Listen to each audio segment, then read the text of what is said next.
দর্শক স্বাগত জানাচ্ছি সকালের বাণীর ফেসবুক লাইভ থেকে। শাকিল হাসানের ক্যামেরায় আমি সেলিম সরকার। আমরা এই মুহূর্তে যুক্ত হয়েছি রংপুরের বেগম রোকেয়া বিশ্ববিদ্যালয়ের শহীদ আবু সাঈদ চত্বর, যে জায়গাটিতে এই গত মাসের 16 তারিখে নিহত হয়েছিলেন পীরগঞ্জের সন্তান এবং বেগম রোকেয়া বিশ্ববিদ্যালয়ের 12 ব্যাচের শিক্ষার্থী আবু সাঈদ। ঠিক এই যে জায়গাটি দেখতে পাচ্ছেন আপনারা, সেই জায়গাটিতেই কিন্তু নিহত হয়েছিলেন আবু সাঈদ। এই নিহত হওয়ার খবরই কিন্তু তোলপাড় হয়ে যায় বাংলাদেশ এবং আন্দোলনের তুঙ্গে ওঠে এবং ছাত্রদের যে তার পরপরই কিন্তু 9 দফা দাবি দেওয়া হয়। এই 9 দফা দাবি না মানার কারণে সরকার প্রধানকে নামাতে এবং সরকার প্রধানের যে আলটিমেটাম 1 দফা দেওয়া হয়। এই 1 দফা দাবির প্রেক্ষিতে কিন্তু এই মাসের ঠিক 5 তারিখে কিন্তু গণভবন ঘেরাওয়ের কর্মসূচি দেওয়া হয়। এই গণভবন কর্মসূচির ঘেরাওকে কেন্দ্র করে সাবেক প্রধানমন্ত্রী শেখ হাসিনা তিনি কিন্তু 5 তারিখে কিন্তু গণভবন ছেড়ে চলে যান ভারতে। তারপর পরেই কিন্তু শিক্ষার্থী যারা সমন্বয়ক রয়েছেন বৈষম্য বিরোধী শিক্ষার্থীদের এই গণ অভ্যুত্থানের পতন হয় এবং স্বৈরাচারী সরকারের পতন হয়। পতন হওয়ার পরপরেই কিন্তু বাংলাদেশে একটি সরকার প্রয়োজন হয়। ঠিক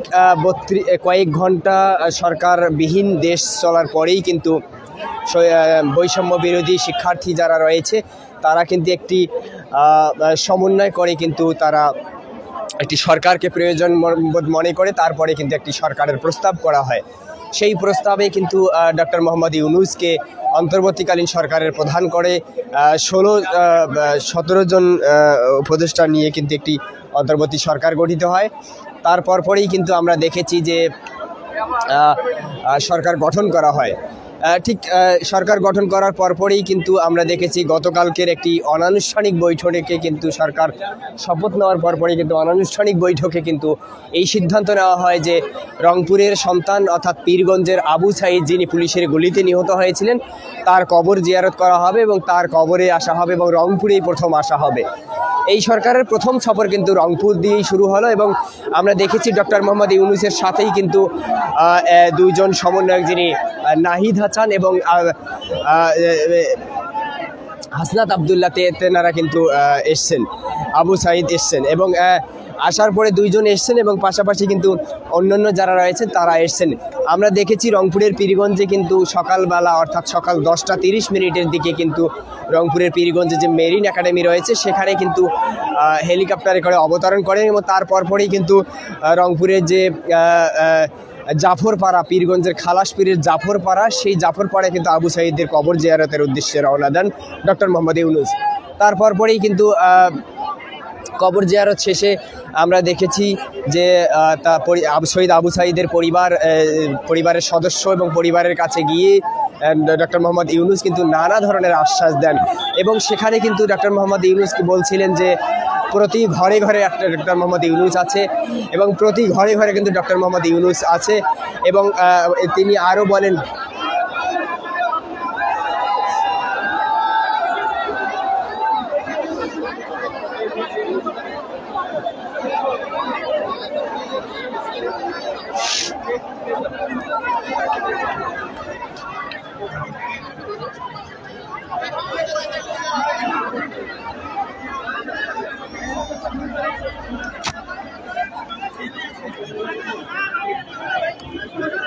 এবং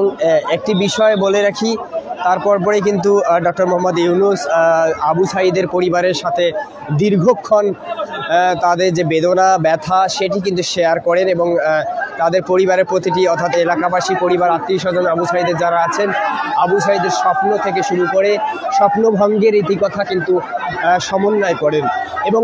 আবু সাঈদ প্রতি ঘরে ঘরে আবু সাঈদ আছে বলে আমরা ডক্টর মোহাম্মদ ইউনূস বলেছেন এবং আবু সাঈদের পরিবার কিন্তু বলেছে যে বিভিন্ন দাবি দেওয়া পেশ করেছে এবং প্রতিটি দাবি কিন্তু ডক্টর মোহাম্মদ ইউনূস পালনের যে সিদ্ধান্ত তিনি কিন্তু দিয়েছেন এবং আশ্বাস দিয়েছেন। এবং তারপর পরেই কিন্তু আমরা দেখেছি, আমরা পরিবারের সাথে কথা বলেছি, পরিবারের সদস্যরা বলছে যে ডক্টর মোহাম্মদ ইউনূস ঠিক গতানুগতিক সরকারের বাইরে এসে কিন্তু সাধারণ শিক্ষার্থীদের বের হয়ে কিন্তু সাধারণ শিক্ষার্থীদের কাছে কোনো ধরনের প্রোটোকল না মেনে কিন্তু সাধারণ শিক্ষার্থীদের কাছে হাত বুলিয়ে তাদেরকে সমবেদনা জানান এবং সেই হাত বুলানোর পরপরই কিন্তু ডক্টর মোহাম্মদ ইউনূস আবারও রংপুর এর উদ্দেশ্যে রওনা দেন। তারপরে কিন্তু রংপুরের উদ্দেশ্যে এসেই কিন্তু আমরা দেখতে পাচ্ছি যে বেগম রোকেয়া বিশ্ববিদ্যালয়ের যে গেটে গত মাসের 16 তারিখে শহীদ আবু সাঈদকে গুলি করে হত্যা করা হয়, সেই গেটেই কিন্তু আমরা দেখতে পাচ্ছি যে শহীদ আবু সাঈদ তোরণ একটি ব্যানার নিয়ে কিন্তু বেগম রোকেয়া বিশ্ববিদ্যালয়ের শিক্ষার্থী এবং যারা বিশ্ববিদ্যালয়ের সমন্বয়ক রয়েছেন এবং রংপুর জেলার যারা বৈষম্য বিরোধী আন্দোলনের সমন্বয়ক রয়েছেন এবং অন্যান্য উপজেলা থেকে শুরু করে সব উপজেলার যারা সমন্বয়ক রয়েছেন তারা কিন্তু এসছেন। এসেই কিন্তু আমরা দেখতে পাচ্ছি বেগম রোকেয়া বিশ্ববিদ্যালয়ের একটি ব্যানার শহীদ আবু সাঈদ তোরণ, এই ব্যানারেই কিন্তু টাঙানো হয়েছে ছবি আবু সাঈদের হাতে এক হাতে লাঠি, এক পাশে এক হাতে কালো গেঞ্জি লাঠি, যে হাতে স্টাম্প, অর্থাৎ যে লাঠি যে স্টাম্প যে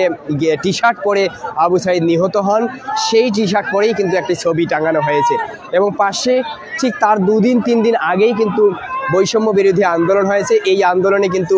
আমরা দেখতে পাচ্ছি যে এই ছবি অর্থাৎ পতাকা মাথায় এবং হাতে পতাকা, স্বাধীন পতাকা নিয়ে কিন্তু মিছিলে যোগ দিয়েছিলেন, সেই মিছিলের ছবি কিন্তু টাঙানো হয়েছে এবং সেই শহীদ আবু সাঈদ তোরণের যে একটি জায়গা সেটি কিন্তু নির্ধারণ করে বিশ্ববিদ্যালয়ের শিক্ষার্থী থেকে শুরু করে স্কুল কলেজ মাদ্রাসা সকল শিক্ষা প্রতিষ্ঠানের শিক্ষার্থীরা কিন্তু এখানে অবস্থান করছেন এবং আমরা দেখতে পাচ্ছি যে এক পর্যায়ে কিন্তু এখানে বসে পড়েছেন তারা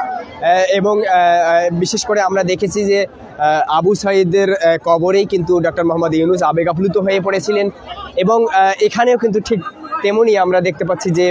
এখানে কিন্তু এই যে শহীদ আবু সাঈদ চত্বর সেখানে কিন্তু শিক্ষার্থীরা আবেগ আপ্লুত হয়ে গেছেন।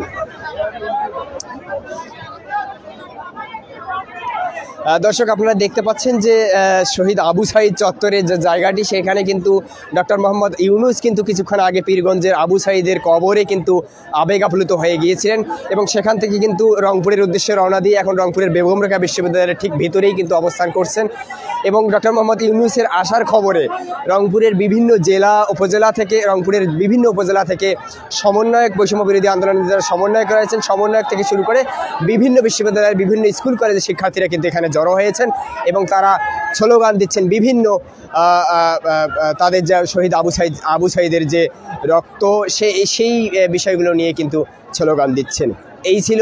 বেগম রোকেয়া বিশ্ববিদ্যালয়ের শহীদ আবু সাঈদ চত্বরের সর্বশেষ পরিস্থিতি।